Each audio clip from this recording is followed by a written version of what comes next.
Ada orang kata kalau Negeri Sembilan ni belanja sana, belanja sini, tak lama lagi muflis lah. Muflis. Betul ke cakap-cakap tu atau cuma hanya cakap-cakap mainan politik? Cuba Datuk terangkan sikit. Mana Datuk dengar cerita-cerita ni? Ini cerita orang kadang-kadang macam-macam lah. Ini mangkuk-mangkuk ni lah cerita.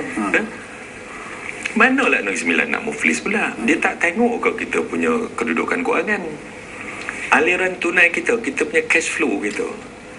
Setiap bulan saya tengok kita punya cash flow management. Sebab saya buat macam syarikat. Saya nak supaya kita punya cash flow tu ada. Sebab cash flow ni umpama darah dalam badan. Kalau tak ada darah, kita mati. Kita punya kedudukan tunai kita, Datuk Mat, setakat minggu lepas lah, as at last week, kita ada 509 juta dalam kita punya deposit. 509 juta, Datuk Mat. Kalau kita misal katalah, andai kata mulai besok pagi tak ada satu sen pun pendapatan kita kerajaan negeri, kita boleh tampung 42 bulan gaji pegawai kerajaan kita, pejabat awam kita.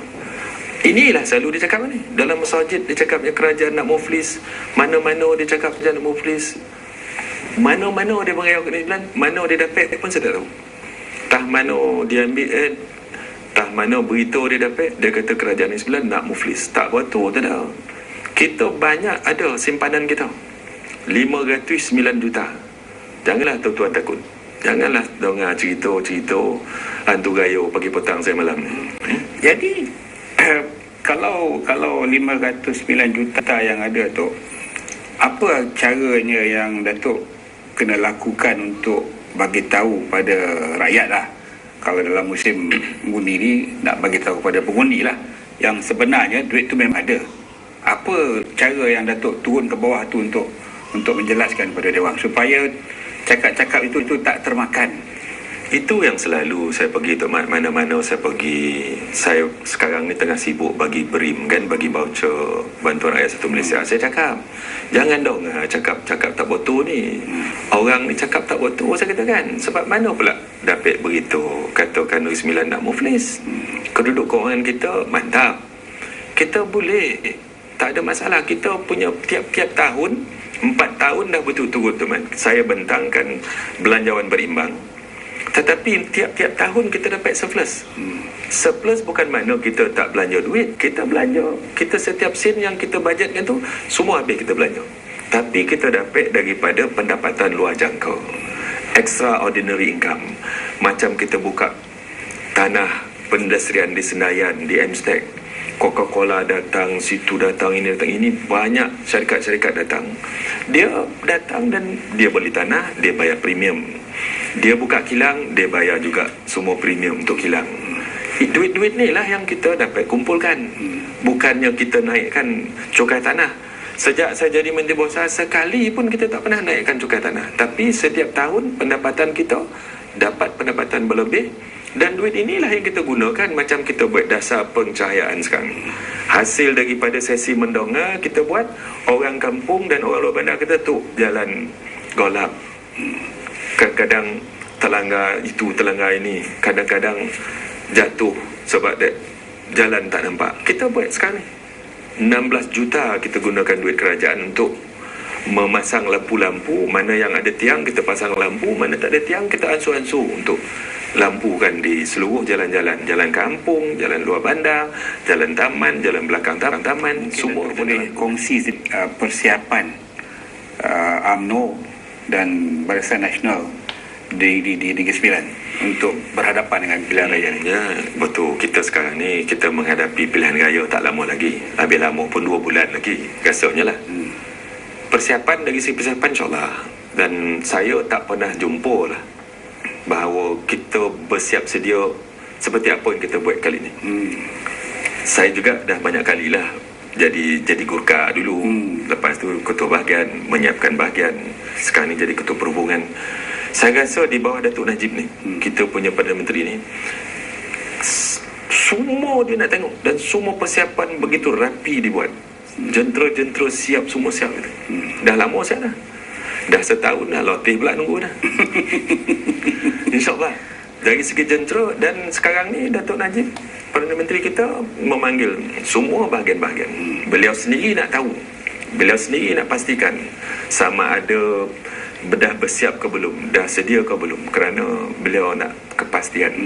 Dan Alhamdulillah lah, dari segi kita punya di peringkat Negeri Sembilan, bahagian-bahagian Barisan Nasional UMNO-nya memang dah mantap.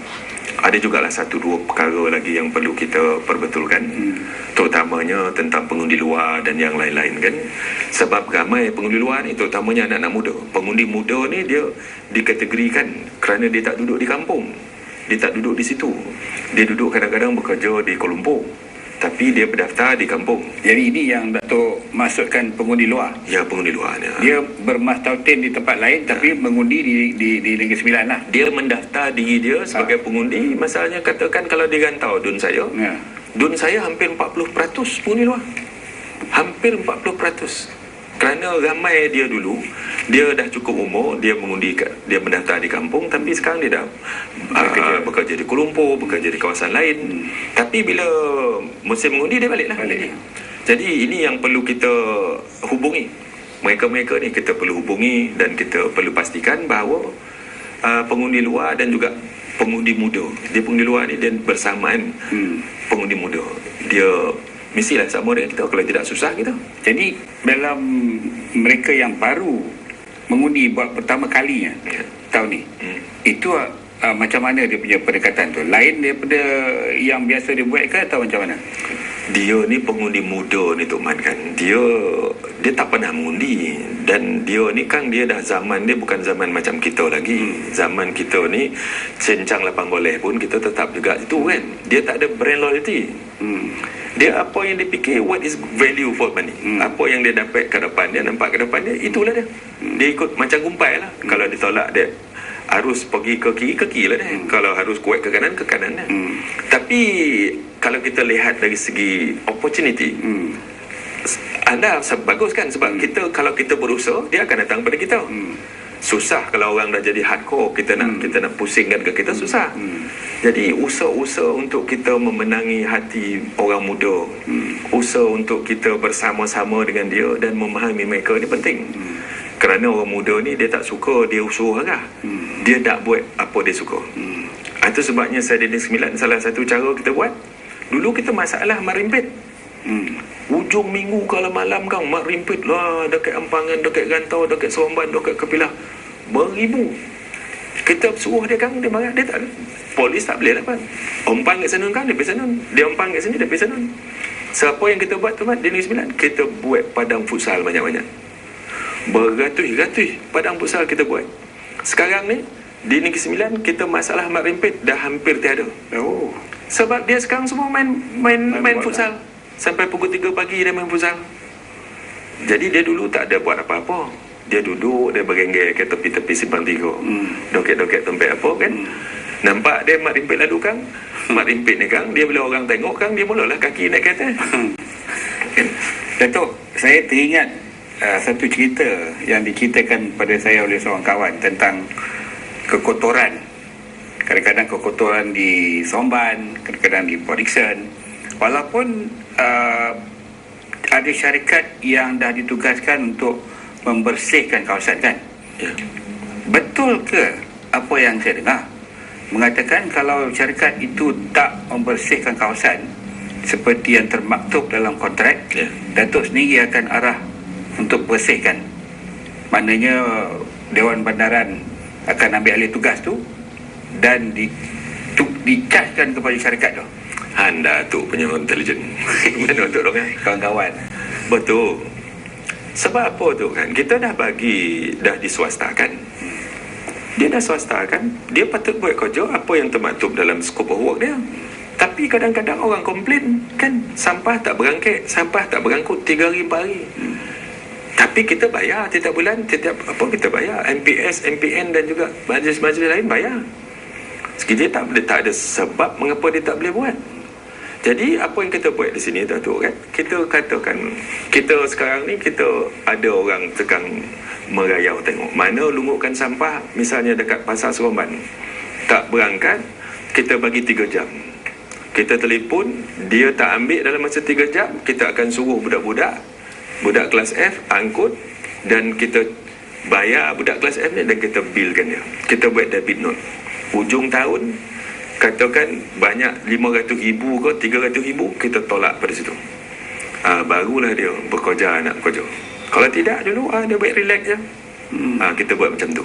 Jadi maknanya, kalau dalam erti kata yang sampah ni, kalau dia tak laksanakan tugas dia, Datuk akan ambil alih tugas tu dan bayar pada dia orang lah, charge penalty lah. Kita bukan charge penalty, kita buat debit note. Debit note ni maknanya tak dapat bayaran kepada dia lah. Kita hantar bil kita, bil yang dibagi dari orang yang buat kerja on their behalf. Dan kerja tu siap, dan kita bayar kepada siapa-siapa kontraktor yang memunggah sampah ataupun menyelesaikan masalah tersebut, dan hujung bulan kita akan buat debit note. Datuk, sebelum habis ni saya nak tanya sikit pasal Port Dickson ni. Port Dickson. Port Dickson ni memang jadi satu tempat peranganan yang popular lah. Agaknya dalam masa terdekat ni ataupun 5-6 tahun ni, apa program-program yang Datuk nak laksanakan untuk naikkan lagi populariti Port Dickson tu? Port Dickson ni Tok Mat kan memang betul lah, kita kocik-kocik dulu kalau cuti sekolah tak pergi Port Dickson tak sah kan, mesti nak pergi Port Dickson. Tapi lama kelamaan dia macam pemata lah, dia dah mula berkarat. Kita kena kilatkan pemata tu lah, kena polishkan. Dan bukan senang lah sebab development dah berlaku kan. Tapi kita boleh pastikan supaya kegemilangan Port Dickson tu kita boleh hidupkan semula. Sekarang ni kita dah mula buat apa yang dipanggil sebagai waterfront DPD dan berbagai-bagai kemudahan lain yang akan kita dapat di situ. Dan kita dah berbelanja banyak jutanya juga. Kita panggil sebagai beach nourishment program. Kita menambah semula pantai yang dah lama terhakis. Sekarang ni dah cantik dah pantai landai. Dan beberapa pembangunan lain yang boleh menarik supaya Port Dickson ni bukan sahaja boleh tawarkan pantai, tetapi ada beberapa hal lain. Macam Port Dickson digelar sebagai bandar tentera darat, ada museum, ada macam-macam, dan kita akan adakan pelbagai-bagai di mana orang kata bukannya kampung stay ataupun homestay, sekarang kita panggil barrack stay. Orang boleh tinggal dalam barrack yang lama kita buat, refurbish balik, dan dia boleh dapat tengok macam mana life ataupun macam mana kehidupan seorang tentera. Pagi-pagi ada dia punya tradisi. Sekarang ni full of tradition. Tradisi menaikkan bendera, tradisi dia bawa bendera, tradisi dia tiup terompet, macam-macam. Jadi ini merupakan tarikan-tarikan yang boleh membawa tarikan orang datang ke PD. Last. Ya. Sokan ni, pasal bola ni. Kadang-kadang kawan saya yang cakap pasal bola ni, dia kata pasukan Negeri Sembilan ni kadang-kadang balap ya. Betul ke tu? Tak begitu apa orang kata hebat lah. Salah tu. 3 tahun kita final Piala Malaysia. 2009 champion. 2010 Kelantan nak benar, kita pinjam tahu. Kita bagi dia pinjam. 2011 kita menang. 2012 kita okey lah, kita tak apa. Tahun ni lah tak tahu apa jemalang lah, tak tahu. Saya tak dapat nak tumpukan bola sebab nak election tu. Saya tumpukan bola, saya presiden. Tapi tahun ni saya cakap, saya tak ada masa nak tumpukan bola. Gaji semasa mahal-mahal, 20,000, 30,000. Tapi menyepak bola pakai coating macam mana? Datuk, terima kasih datang ke Seri Pentas untuk rancangan soal jawab. Kita pun dah sampai ke penghujungnya. Jadi salam hormat, selamat malam. Assalamualaikum warahmatullahi wabarakatuh. InsyaAllah kita berjumpa di lain masa dan ketika. Terima kasih. Terima kasih.